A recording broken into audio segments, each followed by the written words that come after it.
Can this guy tell the future?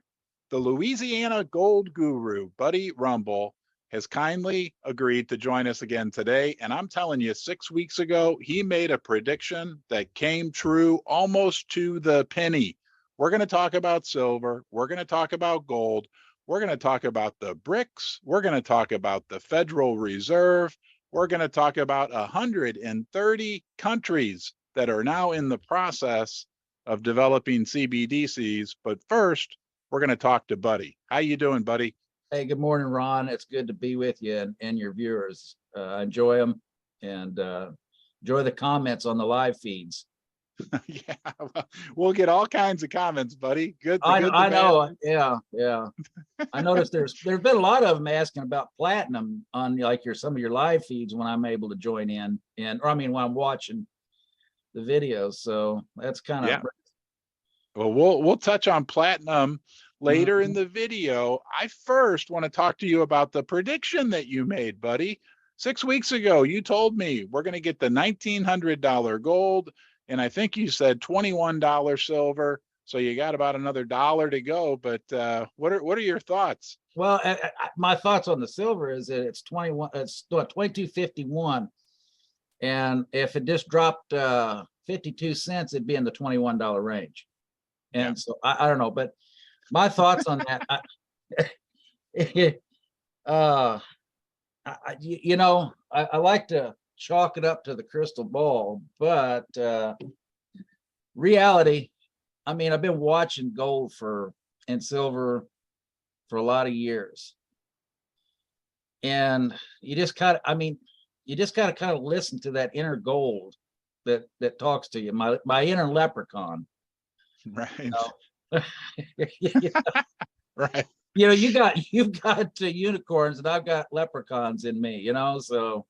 Well, you're an ex-Marine, if I remember correctly. No, U.S. Army. Army. All right. Well, right. Army, nonetheless, I'm not going to mess with you and call you a leprechaun or anything. Oh, that's all right. The leprechaun's green, the Army's green. They just used to call the Army the big green weenie. So. Right. But, no. Really, you've got to watch the trends. And I can remember back, we're getting 2008, 2009, then you'd listen to they'd be on the radios like it is now. You watch everything. Gold is the advertisement. Gold is a store of wealth. It's a hedge against inflation. And they'd be predicting gold will go up to $2,000 an ounce, and that was back pre-2008. And it went to its it went to its high, but it falls back. But I think you're going to start seeing that the normal low is going to be around 1900. I think possibly by Labor Day, it could go down to 1850, but that's a good time to buy gold. And if silver follows gold, that's a good time to load up on it. Don't buy it when it's going up. You're wasting your money. Buy it when it's low. But with most people don't do that. That's a known fact. And unfortunately, especially with silver, when the price starts to move up, I mean, it's got more of a FOMO factor, I guess you would call it, than any other metal. I've heard many people say that. I mean, it's actually kind of sad that when it goes down, more people are apt to sell. So it doesn't make any sense. Talking about silver, did you get a haircut yesterday or the day before? Yes, I did. I got one yesterday. Looks good. And you did a little research I thought was interesting about a haircut. You want to share that with us? Yes, I went into my barber yesterday, and I used to pay $17 for a haircut, and now it's $25. So I looked at it, and I looked at the national average between $25 and $35 for a haircut. If I went out and paid, if I'd have bought a bunch of Morgans or Peace dollars a year ago, or bought even would have went out and bought a bunch of rounds and just figured I'd just, every 2 months or every month go buy or get a haircut, I could have saved myself money, because now at $25 for a haircut, that's the same as using a silver round. And the last time that happened was in the 1950s, when an average haircut in the United States cost $1 to $1.25. So you could walk into the barber and throw down a silver dollar and pay for your haircut. And And I want to interject something on that. Go ahead. I want to tell you, did you know your grandpa when you were growing up by chance? Either your grandpa? Yeah. Okay, I did too. So my grandpa and your grandpa, let's say it's 1954, and they decide it's time for a haircut, and they think, you know what? I'm going to skip this. I'm going to skip this month. I'm not going to get my haircut. And our grandpa has on his favorite pair of overalls, right?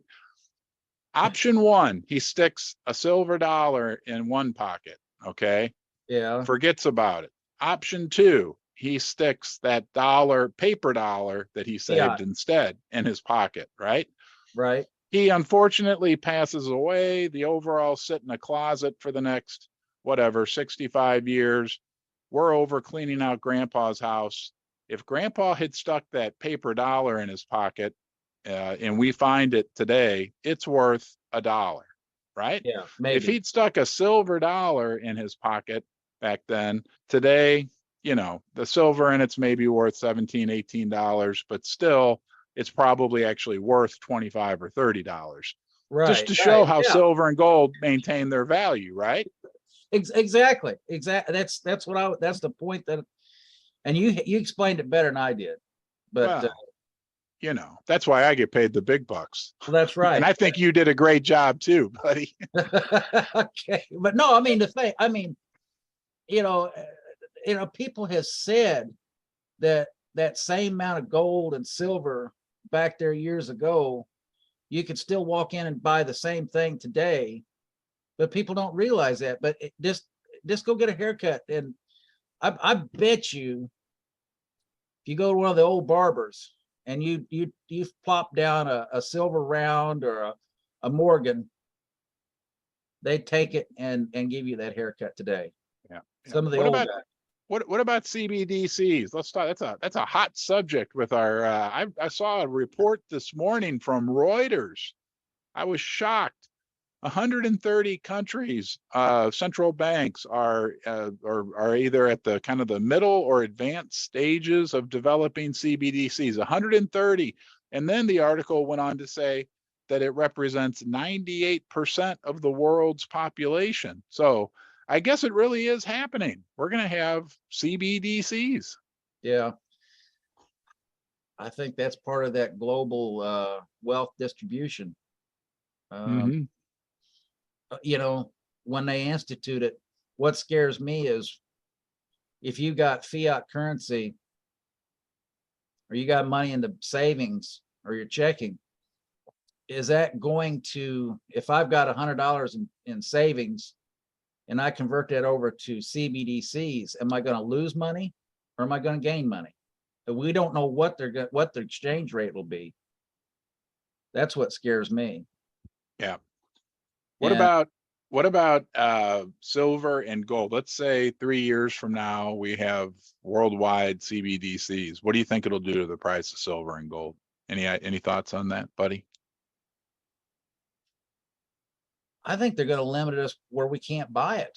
I think they're going to put limits on what we can buy with our CBDCs. I think this is going to be a movement to control the population and tell us what we can buy and what we can't buy. I've heard too many people talking about it, and where you get the CBDCs. What is it? That ESGR, your social credit score, right? They're going to combine that social credit score with that CBDC, and if you don't rate high enough with that on that social credit score, you're going to be limited on what you can buy. Mm-hmm. So that's my fear on it. I don't like it. Yeah, and limited to where you can go and things like that. I mean, I'm okay because I pretty much already live down here in the basement. But for people that like to go, that like to go places, right? I think there's a chance that depending on to the extent to which they're able to exert control over the precious metals markets, that there's also a chance that it could be very good for the price of silver and gold. Because if you think about it, once cash is gone, and I don't know if it was you that mentioned this, but another previous guest mentioned this, that cash is kind of the last generally accepted bastion of financial privacy in the world, and that if that's gone, that the only thing left that would be private would be silver and gold. But like you said, I think it depends on to what extent or to what level. They may just say, whatever, we'll let silver and gold be, but will the powers that be try to exert control over silver and gold as well? I think they will, but I mean, you look at back in the stock, or when FDR, when they pushed the dollar, then they took the gold and I think pretty much the gold, you couldn't own it. And I don't think nobody's going to say you can't own it, but I think they're going to limit us to be able to buy it, or how much we can buy. So I think it's important now that people get into gold and silver, because yes, you're right, gold and silver will become more of a power buy. I mean, if you got gold and silver, you'll be able to do more with it. But it's going to be, you're going to be dealing around the system. If say for instance, your air conditioner goes out or your heater goes out, and you got a silver, and your guy comes out, you can say, well, what's my silver discount? Just like what they used to do. If I give you the cash discount, what kind of price you going to charge me if I give you cash? And right. The guy will sit back and do some figuring and take the cash and put it in his pocket. And does he have to report it? No. But that's what's going to happen with the CBDCs, I think, is people are going to wish they had it, or they're going to try to get it. It'd be a while before they start putting the clamps on being able to buy it with CBDCs, but I think they will. Yeah. It's going to be interesting. But yes, gold and silver will be the next cash. I mean, if cash, well, they already are. They already are. I'm not disagreeing with you. I think they're actually more independent than cash, if that makes sense. I mean, they have a longer history. I think it's more of a fact of gold and silver maybe reclaiming some of the lost ground because there's going to be no other option. Yeah. Right? Yeah. There's going to be no other option unless you want every single little thing you do reported to your government. And not that like people like you or I are up to any kind of criminal or illegal behavior or anything like that. It's just a matter of, I think there's many other positive attributes to gold and silver, but that fact would be the case that if we go to a really strong, centrally controlled, what's going to be, people can trade other things amongst themselves, but what it always comes back to throughout history is silver and gold are the most efficient means. I mean, I could say, hey buddy, I'll trade you my old laptop for your old lawnmower, right? I mean, that's bartering. But I could also say, hey buddy, I need a laptop. I'll give you 5 ounces of silver for that old laptop, right? Yeah. And it's a lot easier because then you can use the silver to go get a haircut. Because I know you love getting haircuts. We've already covered that, right? What about the Fed? Jerome Powell, he's been the biggest enemy of silver and gold here for the last, let's say 2.5 years. They continue with this hawkish rhetoric hawkish. Even just yesterday, he's talking about, oh, we're going to need 2 more interest rate hikes before the end of the year. Do you think, if we take a step back and look at, what's the most recent thing the Fed said? We know what that is. What's the most recent thing that the Fed has done? They paused, right? I think let the world catch up. Yeah, but do we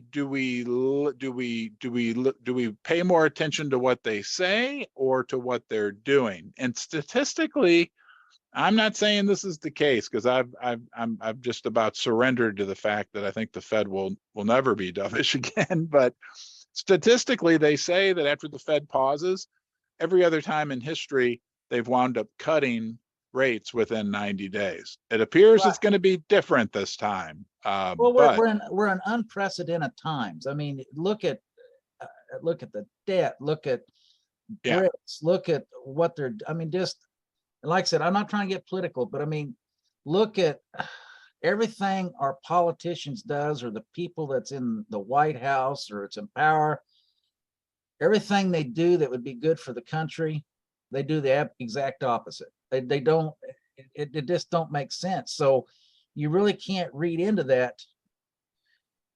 And I think with the Fed, it's like I was looking at Janet Yellen. They was talking to her, or she had an interview that the BRICS, the dollar will always be the world reserve. It's de facto, but you look at that the BRICS can't create a currency. We're de facto. I think they're off their meds. That's what I think. I don't know. yeah. Well, it's a very unhealthy, mathematically speaking, a very unhealthy situation. I think it's also a very sensitive and delicate situation. I also think it's a highly manipulated situation, because there's a lot going on behind the scenes. There's what they say, there's what they do, and then there's a whole other level of activity under the surface. And I don't, there's been times when I've understood it, but it's very, it takes smoke and mirror to the next level. This like repo and reverse repo. They're able to inject money. They're unwinding the reverse repo, trillions of dollars. So there's a lot going on that I think even people like myself who have the capacity and to a certain degree the interest, it becomes very confusing, very complicated. But I think at minimum, it's very sensitive and very sick.